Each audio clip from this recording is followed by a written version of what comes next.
Hello everyone, this is Jyoti. Welcome to my channel. तो आज की इस वीडियो में शेयर करूँगी कि मैं क्यों अपने घर वालों से बात नहीं करती। हमें ऐसा लगता है कि फ़ैमिली मिल गई है तो मतलब सभी की फ़ैमिली वैसे ही होगी, एकदम खुशहाल। फ़ैमिली में सारे के सारे सोलमेट्स होंगे, सब एक दूसरे को अंडरस्टैंड करेंगे। एकदम जो मूवी है ना, हम साथ साथ हैं, और इस तरीके का एकदम खुशहाल ऐसा होता है फ़ैमिली। बट रियलिटी वैसे नहीं जैसे पिक्चर में दिखाई जाती है कि हर कोई सोलमेट है आपका, मतलब हर किसी में अंडरस्टैंडिंग की क्षमता है। ऐसा रियलिटी में नहीं होता। कई बार आपके ब्लड रिलेशनशिप में ही आपको अपने ही लोगों के रूप में आपको ऐसे लोग मिल जाते हैं कि जो एकदम ही दुश्मन जैसा व्यवहार करते हैं। मतलब कहीं ना कहीं वो आपके लाइफ में कोई ग्रोथ देने के लिए नहीं आते, बल्कि आपके लिए वो चैलेंजेस के रूप में आते हैं कि आप उन चैलेंजेस से क्या जूझने में समर्थ हो। बेसिकली वो आपका स्टैमिना बिल्ड करने के लिए आते हैं, ठीक है।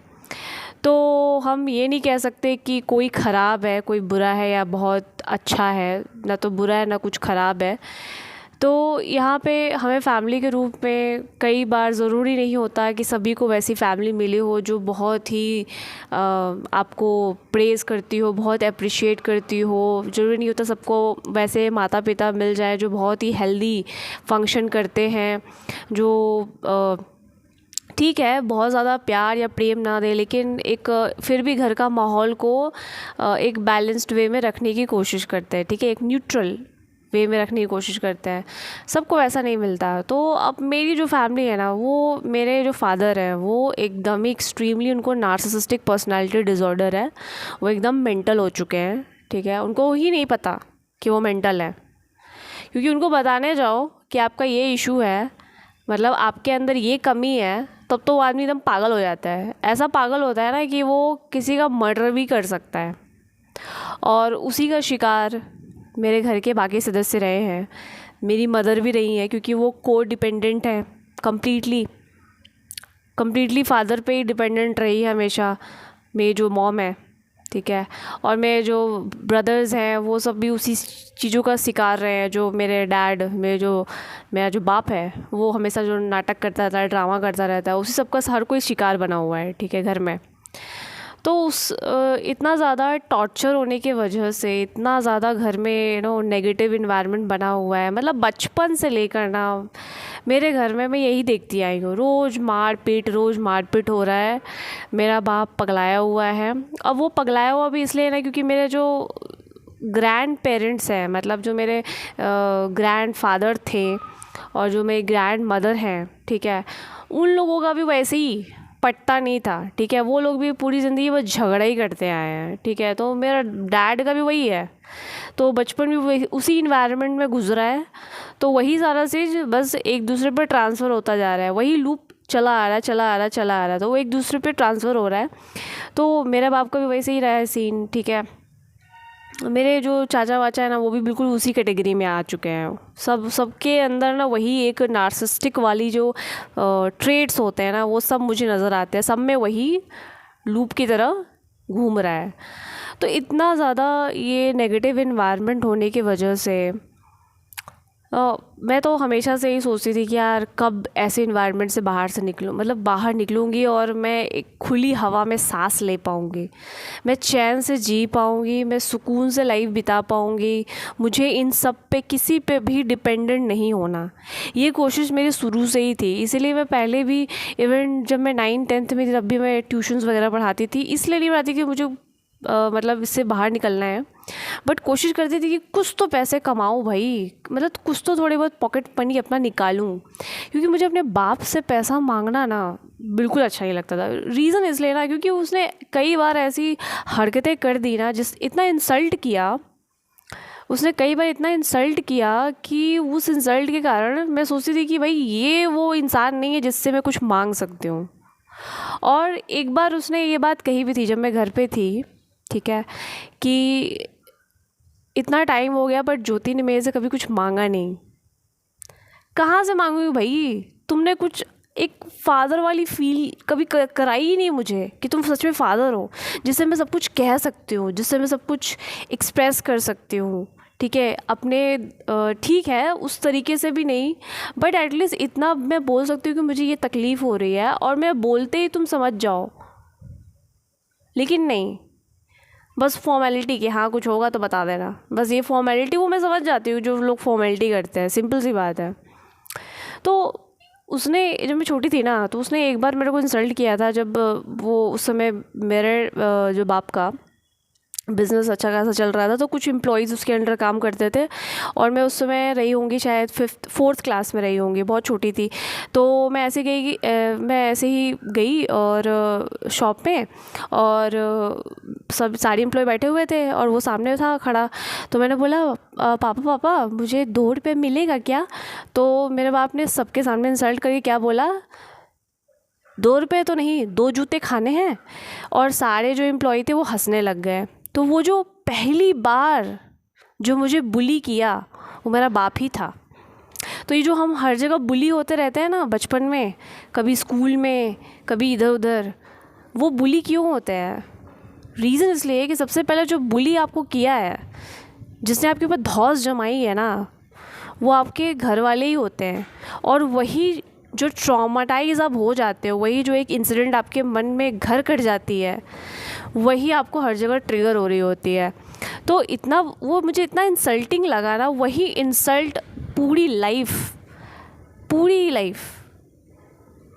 मतलब मैंने एक्सपीरियंस किया। कोई ना कोई मुझे बुली कर रहा है, स्कूल में या कहीं भी कोई ना कोई मुझे बुली कर रहा है, इंसल्ट कर रहा है, और मैं खुद को डिफेंड नहीं कर पा रही हूँ। क्योंकि वो जो एक इंसिडेंट हुआ ना, उसके बाद मैडम डर गई कि यार ऐसे कैसे कोई, मतलब 2 रुपये मांगो और बोल रहा है कि 2 रुपये तो नहीं है लेकिन 2 जूता मैं दे सकता हूँ तुमको। और सब हंसने लग गए। तो फिर उसके बाद उसी समय मैंने मन में ठान लिया, उस समय मैं बहुत छोटी थी, 9-10 साल की रही होंगी, कि भाई कुछ भी हो जाए ना, इस आदमी के सामने हाथ नहीं फैलाना है। इसलिए मैं उससे नहीं मांगती थी। हाँ, अगर कुछ मुझे चाहिए होता था इमरजेंसी में तो मैं मम्मी से बोल देती थी, और मम्मी फिर पापा से बोल के ऐसे हो जाता था। बट उसे डायरेक्टली मुझे मांगने में ना वो होते थे कि भाई ये वो आदमी नहीं है जिससे मैं कुछ बोल सकती हूँ। इसे मांगा भी, ये मांग मतलब ये देने लायक भी नहीं है, ये दे ही नहीं सकता मुझे कुछ भी। और इसी तरीके से तो ये पूरा जो इंसिडेंट रहा है ना,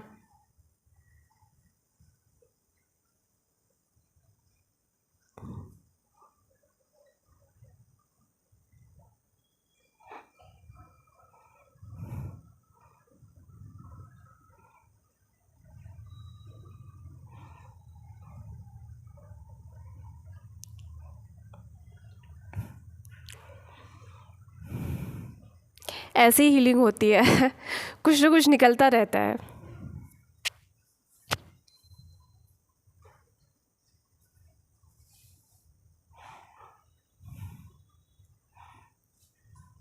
हमको लगता है कि हीलिंग 1 महीने में हो जाती है।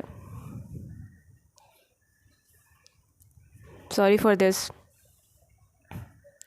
हमको लगता है कि हीलिंग 1 महीने में हो जाती है, बट हीलिंग होते होते ना बहुत टाइम लगता है।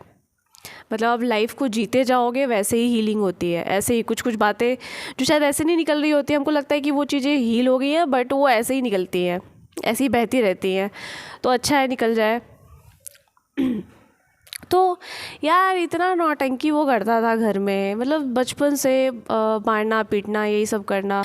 तो मम्मी का भी वही सीन था कि वो घर पे बताती थी, या शायद नहीं भी बताई, उसने उतना चीज़ें नहीं बताई कि उसके साथ क्या हो रहा है, मारपीट हो रही है, ये सब हो रहा है, रोज़ सिर फोड़ दिया जा रहा है, ये सब हो रहा है। ठीक है, तो मेरी मम्मी को बताती भी थी तो कोई क्या ही बोलेगा। मेरी जो नानी थी वो यही बोलती थी कि अब जो है सो वही है, झेलो और क्या कर सकते हो। तो बस अब देखो, एक औरत को जब किसी चीज़ का, किसी भी एक मेल फिगर का वो सहयोग ना मिले अपनी ज़िंदगी में, तो वो वैसे ही एकदम वो रह जाती है, वो प्रताड़ित होती रहती है, शोषित होती रहती है। ना उसका कोई भाई है, जो मेरी मम्मी का ना तो कोई भाई कोई सामने आया, ना कोई जो उसको एक सपोर्ट दे सके कि ये गलत हो रहा है और जो उसको बचा सके। बट क्या करती, अब वो अकेली औरत है तो शोषित हो गई। ठीक है, अब जबकि वो प्रताड़ित हो रही है तो वो भी अब वही होता है ना कि इंसान सभी के लाइफ में कुछ ना कुछ एक चैलेंजिंग सिचुएशन आते हैं, बट इंसान के ऊपर डिपेंड करता है क्या वो अभी भी अपनी प्योरिटी को पकड़ के रखा है या फिर वो फिर से वो हो गया है या फिर उसने रिवेंजफुल होना एक्सेप्ट कर लिया है कि मतलब जो मेरे साथ ये इसने किया है मैं भी अब वैसे ही करूँगी, वैसा ही मैं अब करूँगा लोगों के साथ। तो जब वो किसी कमज़ोर व्यक्ति को देखेगा तो उसका वो शोषण करेगा, उसका वो कमज़ोरी का, उसकी वीकनेस का, उसके मासूमियत का वो फ़ायदा उठाएगा। तो मेरी मदर भी को डिपेंडेंट थी, ठीक है, तो उसने भी वही काम किया कि उसने देखा कि भाई घर में कौन कमज़ोर है, तो भाई मैं ही कमज़ोर उसको लगा, तो वो मेरे को ही टॉर्चर करती थी कि तू ऐसे नहीं कर वैसे कर। तो उसके माइंड में भी था कि एक बेटा है, तो उसको वो मैं समझ जाती थी कि एक ना वो डिफ्रेंसिएशन हो रहा है, एक भेदभाव हो रहा है घर में कि बेटे को ज़्यादा प्रायोरिटी दी जा रही है और मेरे को एक बहुत ही एक लड़की समझ करके, मतलब कि ये तो बस लड़की है, ये तो कल को घर से चली जानी है, इसका तो बस शादी होकर चली जाएगी, तो इससे हम क्या ही कोई अटैचमेंट रखे या कुछ भी रखे। तो एक बहुत ही ज़्यादा मम्मी का ना मेरे प्रति जो व्यवहार था ना वो दिखता था कि उसको जलन हो रहा है।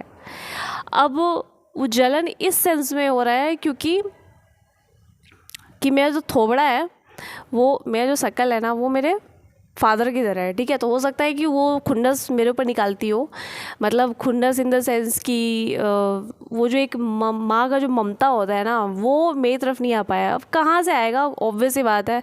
अब कोई औरत इतनी ज़्यादा शोषित हो रखी हो, इतना ज़्यादा मैनिपुलेटिव हो रखी हो, इतना ज़्यादा उसको कंट्रोल और उसकी पूरी आज़ादी को मतलब हर तरीके से वो एक चार दीवारी में कैद कर दिया गया हो मार पीट करके उसको, तो वो वैसे भी एकदम वो हो जाती है, बिटरनेस उसके अंदर आ जाता है, कुछ भी बचता नहीं है। तो वो भी तो वही मैं बोली ना कि जो लोग दो रास्ते होते हैं, दो चॉइसेस इंसान बनाता है कि या तो वो रिवेंजफुल हो जाए या तो वो अपनी प्योरिटी को संभाल के रखे और ये डिसाइड करे कि नहीं मेरे साथ ऐसा हुआ लेकिन मैं दूसरे किसी के साथ ऐसा होने नहीं दूंगी। तो मेरी अगर बेटी होती है तो मैं उसको सशक्त बनाऊंगी, उसको मैं मजबूत बनाऊंगी। बट अब ऐसा नहीं था वो, क्योंकि मेरा शुरू से ही थोड़ा था ना अंदर से, भगवान का ही वो सारा चीज़ दिया हुआ है, मेरा कुछ भी नहीं है, उन्हीं की नॉलेज मुझे प्राप्त होती थी। तो मुझे लगता था कि नहीं भाई मुझे पढ़ाई करनी है। तो मेरी मम्मी का वही रहता था कि अरे क्या ही करोगी, इतना पढ़ लिख करके क्या उखाड़ लोगी, ये वो यही चीज़ उसका रहता था कि नहीं खाना बनाओ, ये करो, यही सब सीखते रहो। उसका मतलब हर चीज़ में टांगे खिंचाई हो जाता था। मतलब अगर वो एफ़र्ट नहीं डाली होती, ये लोग बोलते ना कि क्या हुआ, माता पिता ही तो हैं, कुछ अगर आपने इतना तो आपकी लाइफ में उन्होंने कुछ किया ना, इतना तो कर दिया कि पढ़ाई लिखाई, नहीं उन्होंने कुछ भी नहीं किया, उन्होंने कुछ भी नहीं किया है कि अरे इतना आपका खर्चा उठा लिया, ये कर दिया, वो सब कुछ भी नहीं है। वो बेयर मिनिमम भी उन्होंने नहीं किया है। रियलिटी ये है, क्योंकि अगर मेरे अंदर परमात्मा ने वो इतना अवेयरनेस नहीं डाला होता और मैं इतना एफ़र्ट नहीं लगा रही होती, तो मैं सच बता रही हूँ, मैं एक बहुत ही घटिया सरकारी स्कूल में पढ़ लिख करके कंप्लीट कर के और एक सड़े हुए कॉलेज में पढ़ लिख के, उसी गांव के, उसी टाउन के सड़े हुए कॉलेज में पढ़ लिख करके मेरा ब्याह होके अब तक मेरे 4 बच्चों की माँ बन चुकी होती और मैं भी सेम पैटर्न को रिपीट कर रही होती, जिसमें कि मेरे लाइफ में भी मेरे बाप जैसा इंसान होता और यही सब रिपीट हो रहा होता पैटर्न। बट उस पैटर्न को मैं देख पा रही थी, ऑब्ज़र्व कर पा रही थी कि ये कितना वाहियात है, ये कैसे जगह पे यार भगवान ने भेज दिया है, ये कैसी दुनिया है, ये कैसा प्लैनेट है। और मेरे जैसे ऐसे बहुत सारे लोग हैं जो ऐसा एक्सपीरियंस कर रहे होंगे और कर रहे हैं कि यार ये कैसी दुनिया है। क्योंकि जब से मैंने आँख खोला है तब से मैं ये लड़ाई झगड़े ही देख रही हूँ घर में, और मेरी एक ही ख्वाहिश थी कि बस मैं यहाँ से निकल जाऊँ। मैं जब 8th क्लास में थी तब भी मैं जॉब का सर्च कर रही थी और उसमें इंटरनेट आया ही नहीं था, तब भी मैं जॉब का सर्च करती थी। जब मेरे हाथ वो लगा इंटरनेट पहली बार, साइबर कैफ़े जब हाथ लगा, तो वो मैं सोची काश कोई 8वीं क्लास के बच्चे को भी जॉब देता है कि नहीं, भाई बता दो प्लीज़ इंटरनेट। बट ऐसा कुछ था ही नहीं। मैं बस निकल जाऊँगी, मैं काम करूँगी और बस यहाँ नहीं रहूँगी, बस इन लोगों के बीच में मुझे नहीं रहना। मतलब ये इतना ज़्यादा टॉर्चरिंग इन्वायरमेंट है, ग्रोथ बहुत दूर की बात है, इंसान हर समय डिप्रेशन में ही रहेगा। वो हंस भी नहीं सकता। और मेरी मम्मी हर बात में यही बोलती, अरे ज़्यादा हंसो मत, तुम्हारा बाप सुन लेगा ना तो फिर बहुत बोलेगा। यही वो मुझे यही बस बताती थी, हंसो मत ज़्यादा, बहुत ज़्यादा हंस रही हो, वो गुस्सा हो जाएगा। भाड़ में जाए मेरा मुँह, मैं कितना भी हंसूँ। ऐसा तो इन्वायरमेंट था, आप हंस नहीं सकते, आप कहीं जा नहीं सकते, जाने से पहले आपको परमिशन लेना पड़ेगा। मतलब बाजू में भी जाओ ना तो परमिशन लेना पड़ेगा कि मैं इधर जा रही हूँ। और कहीं चले भी गए ना तो सब ढूंढने लग जाएगी, अरे कहाँ गई कहाँ गई कहाँ गई। ऐसा तो इन्वायरमेंट था, मतलब कुछ अलाउड नहीं, मैं कहीं नहीं जा सकती, मैं फ्रेंड्स के घर नहीं जा सकती, अरे क्यों गई। मतलब बहुत ही वाहियात इन्वायरमेंट था। और ऐसे इन्वायरमेंट में कोई नहीं रह सकता, जी भी नहीं सकता, ग्रोथ बहुत दूर की बात है। और इतना हाथ पैर मार, अगर मैं हाथ पैर नहीं मारती, इवन मेरा, अगर आप बोलोगे कि नहीं आपके तो माँ बाप ने तो पढ़ाया है, एटलीस्ट इतना तो कर दिया, अरे वो भी नहीं कुछ किया। मेरा बाप दांत पीस रहा था जब मैं कॉलेज का एडमिशन करने गई BHU के लिए, वहाँ पे कदम कदम पे वो शर्तें रख रहा था साला, कदम कदम पे शर्त रख रहा था। बोल रहा था कि अगर तुम्हारा हॉस्टल नहीं निकला ना तो हम तुम्हारा नहीं करवाएंगे एडमिशन। मतलब इतना वो, इतना शैतानों वाला शकल मुझे दिखा रहा था, और दांत पीस पीस के गुस्सा दिखा रहा था मेरे ऊपर। और उस समय भी मैं रो रही थी, मेरी आंखों से आंसू निकल रहे थे कि भगवान, क्या सच में मैं पढ़ भी पाऊंगी।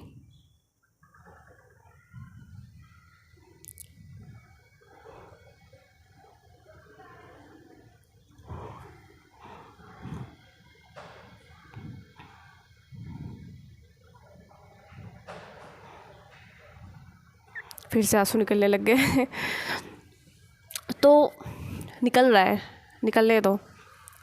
तो मतलब इतना घटिया इन्वायरमेंट। मैं सोचती थी कि ये कैसी दुनिया है जहाँ पे प्रेम ही नहीं है।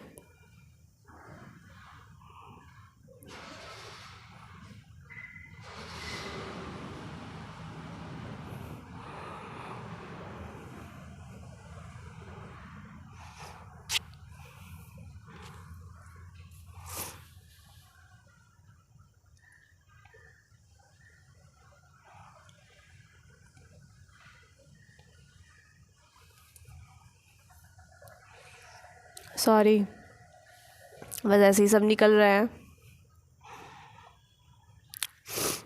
तो मैं सोचती थी कि ये कैसी दुनिया है।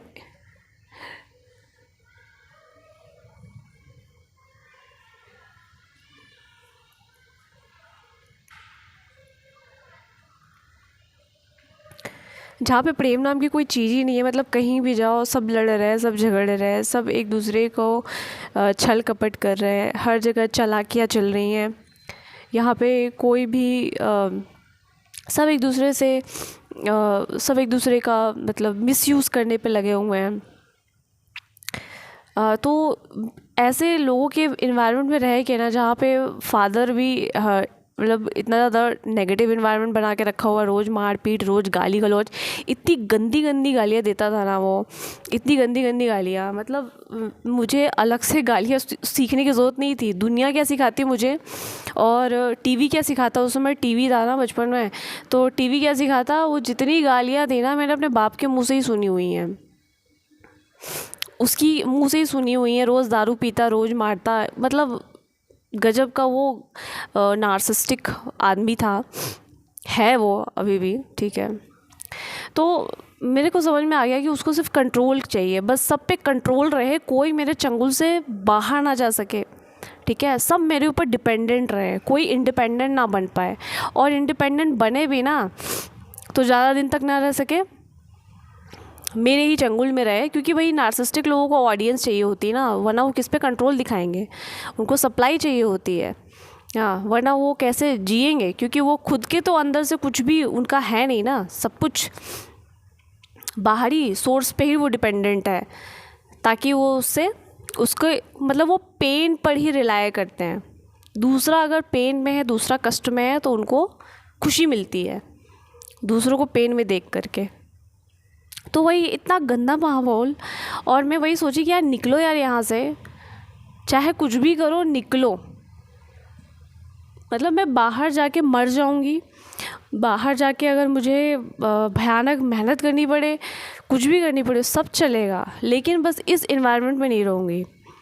और इसी वजह से आई डोंट मतलब मैंने कम्प्लीटली जो कांटेक्ट था वो ख़त्म कर दिया। मैंने क्या ख़त्म किया, खुद भगवान ने बोला कि निकलो, अब बहुत बहुत हो गया, तुम बहुत झेल रही हो। क्योंकि लास्ट मोमेंट में जब मैं इतना अच्छा कर रही थी अपना जॉब वगैरह, अच्छा खासा अपना जो पैसे अर्न कर रही थी, तो उनके जो माइंड में ना खटकने लग गया कि भाई ये तो मेरे हाथ से निकल रही है, ये हमारे हाथ से निकल रही है। मेरा बाप, मेरे भाई, मेरी माँ, सबको लगने लग गया कि अरे ये तो बहुत ज़्यादा उड़ रही है। मतलब ये ऐसी फैमिली होती है, मतलब जो फैमिली आपकी ग्रोथ रोक रही है वो कैसे आपकी फैमिली हो सकती है? नहीं हो सकती। वही बोल रही है कि अरे तुम बहुत ज़्यादा उड़ रही हो, बहुत ज़्यादा कर रही हो, बस हो गया, कोई ज़रूरत नहीं सब करने की, तुम वापस घर आओ, हमारे पास बैठो। तो तुम्हारे गोद में बैठ के मैं क्या करूँगी? अचार डालूँ तुम्हारे गोद में बैठ के? तुम तो बोल ऐसा लग रहा है कि मैं घर पे थी तो साला मैं एक एक पैसे के लिए मोहताज थी, एक एक पैसे के लिए मैं मोहताज थी। मैं कुछ भी नहीं खरीद सकती थी। मैं बेसिक मतलब जो चीज़ें होती है ना, एक एक लड़की की जो एक चीज़ें होती है कि हर महीने पीरियड्स आते हैं, पैड्स लेने हैं, ठीक है, और भी जो बेसिक ज़रूरतें होती है जो उसको करना होता है, वो सब भी मेरी पूरी नहीं होती थी। मेरा बाप कंगाल साला, और अपने आप को बाप बोलता है। वो कहीं से बाप नहीं है, वो एक नंबर बाप के नाम पे कलंक आदमी है साला। और मैं यहाँ पे ऐसे बोलूँगी, कोई बोल रहा है कि आप गालियों का इस्तेमाल क्या कर रहे हो? नहीं भाई, कुछ लोग गाली के ही हकदार हैं। गाली भी कम है ऐसे लोगों के लिए जो आपके लाइफ, आपके मेंटल हेल्थ की धज्जियाँ उड़ा देते हैं।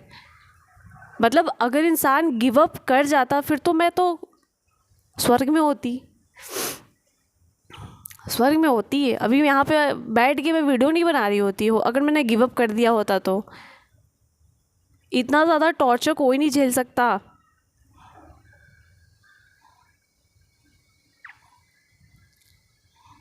और इसके बाद भी लोग खींचने पे लगे हैं कि नहीं तुमको कुछ करने की ज़रूरत, तुम जॉब मत करो, तुम कुछ मत करो, बस हमारे कंट्रोल में रहो।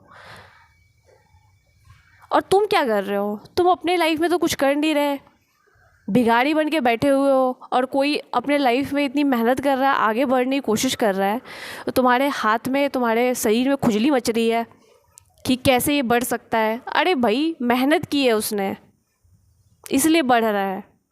तुम भी करो तो तुम भी बढ़ जाओ। नहीं तो बट ये लोग इतने शैतान प्रवृत्ति के हो चुके थे ना, इतने शैतान प्रवृत्ति के कि एकदम भगवान ने बोला कि निकलो बेटा। अब तुम ज़बरदस्ती पकड़ के रखी हो, क्योंकि लास्ट मोमेंट में इन लोगों ने गाली गलौज इतनी की मेरे साथ, फ़ोन पे ही गालियाँ दिए जा रहा है, सबके सब मेरे गाली दे रहे हैं, सबके सब बोल रहे हैं कि ऐसे कैसे बोल सकती हो, जबकि खुद सब मेरे माँ बाप ने जो बहुत आस लगाई थी कि मेरे बेटे बोया बीज बबूल का तो आम कहाँ से खाओगे। तो सब एकदम जो जैसा मेरा बाप नार्सिसिस्टिक है ना, वैसे ही मेरे दोनों भाई वैसे ही बन चुके हैं। वो दोनों ऐसे ही है, नासपिटे एक नंबर के, नालायक। और ये कैसी माँ है जो अपने ही बच्चों में डिवीज़न करवाती है, अपने ही बच्चों में गेम खेल रही है कि मैं तो इसकी साइड रहूँगी, इसकी साइड नहीं रहूँगी। ऐसी मेरी दादी भी थी, जिससे कुछ मिल रहा होता था ना उसकी साइड ले लेती थी और बाकी सबको डिच कर देती थी। ऐसे ही ये ऐसे ही होता है। जो औरतें जो बहुत ये मतलब अपने आप को रिवेंजफुल हो जाती है ना, कि जो खुद वैसी बन जाती है, जो उनको प्रताड़ित कर रहा है उसी की तरह जब वो बन जाती है ना, तो उसमें और जो प्रताड़ित कर रहा था ना, दोनों में कोई फ़र्क नहीं रह जाता। तो वो भी बिल्कुल वैसी ही हरकतें करती है दूसरों के साथ जिसको कमज़ोर देखती है। तो वो यही कर रही थी। वो बोले निकलो भाई, तुमने अपनी ज़िंदगी में कुछ तो काम किया नहीं, और तुमको तो भाई प्राउड होना चाहिए था कि तुम्हारी बेटी ऐसा कुछ कर रही है। तुमको तो बोला था कि शाबाश बेटा, मैं नहीं कर पाई ऐसी लाइफ, तुम लड़ रही हो, तुम कुछ कर रही हो अपने लाइफ में। लेकिन नहीं, तुम्हारी तो जेलसी सामने आ जा रही है। बीच बीच में जेलसी आएगी क्योंकि तुम as a woman, as a mother तुम फेल्ड हो, एकदम फेल्ड हो, क्योंकि तुमने अपने ऊपर कुछ काम ही नहीं किया। तुम सारी ज़िंदगी पहले बाप पे डिपेंडेंट रही, भाई पे डिपेंडेंट रही, फिर उसके बाद पति पे डिपेंडेंट रही, अब बेटे पे डिपेंडेंट होने की कोशिश कर रही हो। हाँ, तो तुम सोच रही हो कि कोई ना कोई तो मेरा सहारा बन जाएगा। कोई नहीं बनेगा, सब फुटबॉल की तरह लात मार देंगे तुमको एक दिन। तो ये माँ बनने निकली हैं। कहाँ से इनमें माँ वाली गुण है भाई? ममता तो दूर दूर तक नहीं है। मेरी दादी का वही हाल हो रहा है, आज उसको फुटबॉल की तरह कोई भी लात मार रहा है, कोई उसको नहीं पूछ रहा, मेंटल हो गई है वो भी। हाँ, तो ये सब के सब मेंटल लोग हैं जिनको एक्चुअल में ना मेंटल हॉस्पिटल में होना चाहिए था, बट ये बाहर घूम रहे हैं और न जाने किसको किसको पागल बना रहे हैं। खुद तो पागल हैं ही, और जो सही इंसान है उसको भी पागल बनाने पे लगे हुए हैं। वो तो अगर भगवान ने मुझे बचाया नहीं होता, सच में बता रही हूँ, मेरी अब तक जितनी भी लाइफ अभी तक गुजरी है ना, वो 2020 से लेकर के 2019 से लेकर के, भगवान पहले भी साथ थे, बट मैं देख नहीं पाती थी। हम लोग देख नहीं पाते, हमें लगता है कि नहीं भगवान हमारे साथ नहीं है तभी तो हम उन लोगों की तरह नहीं बने जो इतनी शैतानी प्रवृत्ति के। वरना इतनी सिचुएशंस तो उनकी लाइफ में भी आई थी, हमारी लाइफ में भी आ रही है वही सब सिचुएशन, बट हम तो उनकी तरह एक्सेप्ट नहीं किया वैसा ही बनना। हम तो वैसे नहीं बने। ऐसे कैसे हो गया? क्योंकि सिर पे जिसका हाथ है वो परमात्मा का है, वो आदि शक्ति का है। बस पहले मैं देख नहीं पाती थी, मुझे लगता था कि शायद भगवान नहीं है, बट है। तभी ये मेंटेन रह सका, ये अवेयरनेस मेंटेन रह सकी, ये अवेयरनेस आ सकी कि नहीं, मुझे जूझना है, मुझे लड़ना पड़ेगा मेरे हक़ के लिए। ये मेरी लाइफ है, मैं अपने हिसाब से जीऊँगी। तुम कौन होते बताने वाले कि मुझे ऐसे जीना चाहिए, वैसे जीना चाहिए, तुम्हें शादी कर लेनी चाहिए, तुम्हें बच्चे कर लेने चाहिए? हाँ, मैं क्यों गुलाम बन के ज़िंदगी जीऊँ? मेरी लाइफ है, मैं जैसे जीऊँ आज़ाद जीऊँ। तुम कौन होते मुझे रोकने वाले? मैं क्यों बताऊँ कि मैं कहीं भी जाऊँ तो क्यों परमिशन दे के जाऊँ? तुम कौन होते हो? बाप हो गए, बाप तभी तक थे जब तक मैं तुम पे डिपेंडेंट थी। माँ तुम तभी तक थी जब तक मैं तुम पे आश्रित थी। अब माँ बाप का ये जो गेम चलता रहता है ना पूरी ज़िंदगी, कि हम तो माँ बाप का रोल अदा करते रहेंगे, हम तो माँ बाप है ना, ज़बरदस्ती का माँ बाप बने जा रहे हैं लोग। अरे बस करो यार, जितना जल्दी हो सके अपने बच्चों को इंडिपेंडेंट बनाओ और उसको बोलो कि बस हो गया मेरा यहीं तक, माँ बाप हो गए, अब अपनी लाइफ खुद संभालो। बट ज़बरदस्ती लोगों को नहीं, हमें तो माँ बाप है। हम बच्चों को हमेशा गिल्ट में डालते रहते हैं कि तुम ऐसे बोल दोगे, हमने इतना तुमको पाला पोसा। अरे तो हमने बोला था कि पैदा करो, तुमने खुद हवस में पैदा कर लिया। तुम्हें ही नहीं पता कि कैसे 3-3 बच्चे पैदा हो गए हवस में आके, और बोलते हो कि बस हमने इतना तुमको पाला पोसा। अरे पालना पोसना पड़ेगा ही ना तुमको, पैदा जो की हो, छोड़ भी तो नहीं सकते। हाँ, तो इसलिए मैं एकदम नो कांटेक्ट में चली गई, क्योंकि परमात्मा ने बोला कि बस बहुत हो गया, अब तुम निकलो यहाँ से और इन लोगों से कट ऑफ करो, हद हो गई है। इन लोग की जो कमीनेपंती है ना, वो चरम सीमा पार कर रही है। इनको बस कंट्रोल चाहिए था कि तुम कुछ मत करो, बस यहाँ के बैठ जाओ और अपनी ज़िंदगी हमारे साथ बर्बाद करते रहो। जैसे हम बर्बाद हैं, हम कुछ नहीं कर रहे अपनी ज़िंदगी में, हम बस एक दूसरे का टांग खींच रहे हैं, दूसरे की लाइफ बर्बाद करने पर लगे हुए हैं। हमारा ध्यान खुद पे नहीं है, हम खुद सड़ रहे हैं, तो तुम भी सड़ो। मैं नहीं सड़ूंगी, मैं क्यों सड़ूँ? मैं फ़ाइट करूँगी, मैं अपनी लाइफ अच्छी बनाऊँगी, अब बना रही हूँ। क्यों? क्योंकि परमात्मा साथ है, माँ आदि शक्ति साथ है। असली माँ बाप जो हम लोग के हैं वो यही है। ये धरती जिसने इतना अवेयरनेस दिया कि बी अ फाइटर, तो इसलिए ऐसे सिचुएशन से ना डरना नहीं है। अगर आपके लाइफ में ना ऐसे फैमिली मेम्बर्स और ऐसे सब लोग आए हुए हैं ना जो हर तरीके से टॉर्चर करते हैं, हर तरीके से मेंटली आपको मैनिपुलेट करते हैं, आपको कंट्रोल करते हैं, तो आप लगता है कि अब क्या यही सच है? वो सच नहीं है। आपका जो सच है ना वो फ्रीडम है। अगर आप कैद हो तो समझ जाओ कि वो दिन ज़्यादा दूर नहीं जिस दिन आप आज़ाद हो गए और कोई माई का लाल नहीं उखाड़ पाएगा कुछ भी आपका। तो क्योंकि यहाँ पे आपके ऊपर जिसका हाथ है ना वो परमात्मा का है पूरी तरीके से। मतलब ये जो 2029 से जो भी मैंने सफ़र अब तक तय किया ना वो मेरा बिल्कुल भी नहीं है भाई। मैंने कुछ नहीं किया है, मेरा कुछ भी हाथ नहीं है। सब परमात्मा ने ही गाइड की है, सब उन्हीं का ही दिया हुआ है।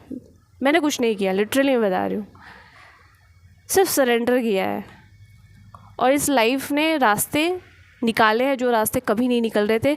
मेरे इतने एफ़र्ट, इतने मेहनत करने के बावजूद भी मैं वापस से उसी ज़ीरो पे आ जाती थी। लेकिन जब सरेंडर किया ना, तो ये लाइफ ने, उस परमात्मा ने अनेक दरवाज़े खोले जो पहले कभी खुलते ही नहीं थे, इन गधों की वजह से। जो हमें फैमिली ऐसी मिलती है, इतनी टॉक्सिक, इतनी नेगेटिव इन्वायरमेंट, हालांकि वो मिलती हमें इसलिए नहीं है कि हमें तोड़ना है, मिलती इसलिए है ताकि हमारी स्टेमिना बिल्ड हो। जैसे हम मसल्स बनाते हैं ना, हम एक्सरसाइज करते हैं ना, तो कितना पेन होता है, उस पेन की वजह से ही आपका मसल ग्रो हो पाता है, आपके मसल्स इंक्रीज़ होते हैं, बढ़ते हैं। वैसे ही मतलब आपकी स्ट्रेंथ डेवलप हो सके, इसीलिए आपको ऐसी इन्वायरमेंट दी जाती है। तो ऐसे इन्वायरमेंट से डरना नहीं है कि आप कभी निकल ही नहीं पाओगे, आप अपने लाइफ में कभी कुछ कर ही नहीं पाओगे। नहीं, आप करोगे, क्योंकि आपके सिर पे हाथ जो जिसका है ना, वो इस दुनिया का रचयिता है। उसने आपको ऐसे परिस्थिति से डाला है, तो वही आपको निकालेगा। उसी में इतनी शक्ति है, वही आपको स्ट्रेंथ देगा। तो आपको भगवान से कुछ मांगना नहीं है कि मुझे निकालो निकालो, नहीं, मुझे आपको सिर्फ स्ट्रेंथ मांगनी है कि मुझे इतनी स्ट्रेंथ दो कि मैं इससे निकल पाऊँ, शक्ति प्रदान करो, बस। फिर देखो आप, मिरेकल होगा आपके लाइफ में। और जो भी सिचुएशन है आप बस एक्सेप्ट करो। तो यही है, इसलिए मैं नो कांटेक्ट में, एकदम कम्प्लीटली नो कांटेक्ट में हूँ। मेरा कोई लेना देना नहीं है उन लोगों से। अपनी लाइफ देखो, परेशान मत करो मुझे, अपना लाइफ जियो। और फालतू का रिलेशन बनाने की ज़रूरत नहीं, क्योंकि कोई रिलेशनशिप नहीं है मेरा तुम लोगों के साथ, कोई नहीं। अब मेरा तुम्हारा डीएनए भी मैच नहीं करता। अब मेरा डीएनए परमात्मा के साथ अटैच हो चुका है, अब कुछ नहीं रहा। तो निकलो और फालतू का परेशान करना बंद करो। तो ये है, ठीक है। इसलिए तब से मैं एकदम, मतलब ऑलमोस्ट मुझे 1 ईयर हो गया कोई कांटेक्ट नहीं है। पहले थोड़ा बहुत फ़ोन पे था, ठीक है, जो मैंने ही बना के रखा था। लेकिन परमात्मा ने बोला कि तुम क्या चुतियापा कर रही हो, क्या ये फालतू का इन लोगों को लेके सोच रही हो कि ये कभी तुमको समझ जाएंगे। वो जो उम्मीद थी ना, थोड़ी सी, शायद 10%, वो भी ख़त्म हो गई उन लोगों के रियल चेहरे देखने के बाद। जब मैं अपने लाइफ में अच्छा कर रही थी और उनको रास नहीं आ रहा था कि अच्छा कैसे कर सकती है, हम बर्बाद है तो ये भी बर्बाद रहे। चल निकल, तुम लोग बर्बाद रहोगे ही, क्योंकि तुम लोगों ने ऐसा कुछ भी नहीं किया,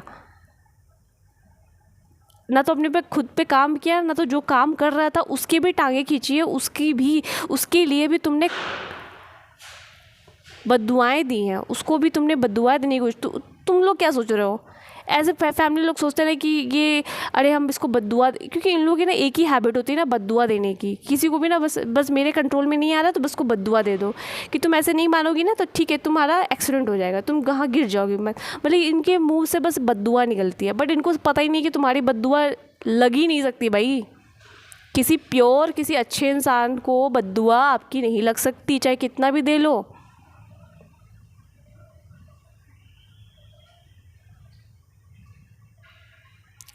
तो इन लोगों को लगता है कि जो मेरे कंट्रोल में नहीं आता उसको बस बद्दुआ दे दो तो इसका बुरा हो जाएगा। भाई तुम अपने आप को ही बद्दुआ दे रहे हो, तुम किसको दे रहे हो?